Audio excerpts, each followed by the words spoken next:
Assalamualaikum warahmatullahi wabarakatuh. Kami dari kelompok 6 ingin mempresentasikan materi fisika. Sekian dari terima kasih. 1. Teori relativitas Newton. Teori relativitas Newton menyatakan bahwa semua hukum Newton berlaku sama untuk semua kerangka acuan inersial ini.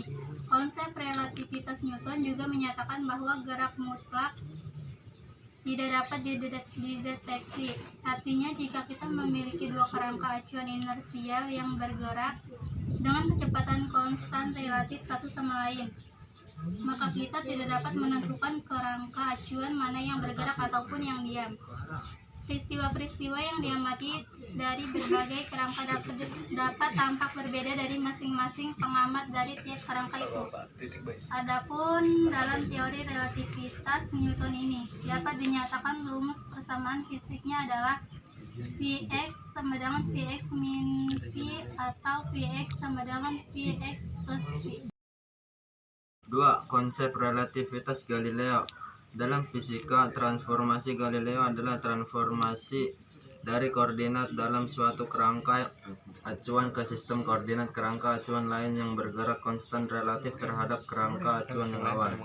Berdasarkan teori relativitas khusus, transformasi Galileo hanya berlaku untuk kecepatan yang relatif rendah, jauh lebih lambat dibanding kecepatan cahaya untuk kecepatan yang tinggi. 3. Konsep relativitas transformasi Lorentz.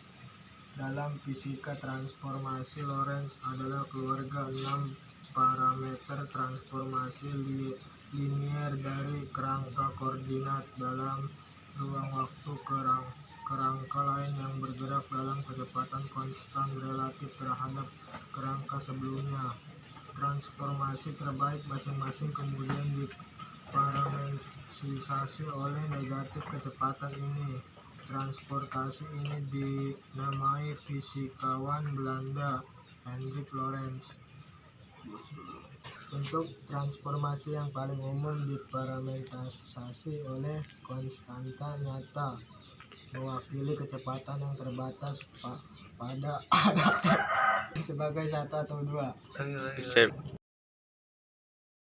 Kita anggap interferometer tersebut diarahkan sedemikian rupa sehingga berkas yang mengenai cermin M1 berada dalam gerak bumi yang diaktifkan berkas yang memantul dari berbagai berkas dan mengenai cermin M2 bergerak dengan kecepatan tertentu atau relatif terhadap bumi yang 30 terhadap kecepatan bumi. Kedua sinar dari cermin M1 dan M2 akan sampai pada pengamat. Jika ada ether yang bergerak dengan kelajuan V, maka akan timbul perbedaan waktu sebesar dengan C menyatakan kecepatan cahaya dan L adalah jarak cermin pada pembagi sinar.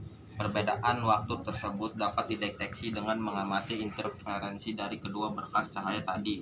Bit interferensi yang diamati dalam kedudukan pertama haruslah mengalami pergeseran, akan tetapi pada kenyataannya tidak ditemukan adanya pergeseran. Percobaan yang sama dilakukan dengan berbagai keadaan dan hasil yang diperoleh menunjukkan tetap tidak ditemukan adanya pergeseran. Jadi dapat disimpulkan bahwa hipotesis yang menyatakan keberadaan ether tidak benar dalam arti bahwa ether tidak ada. Hipotesis percobaan Michelson dan Morley.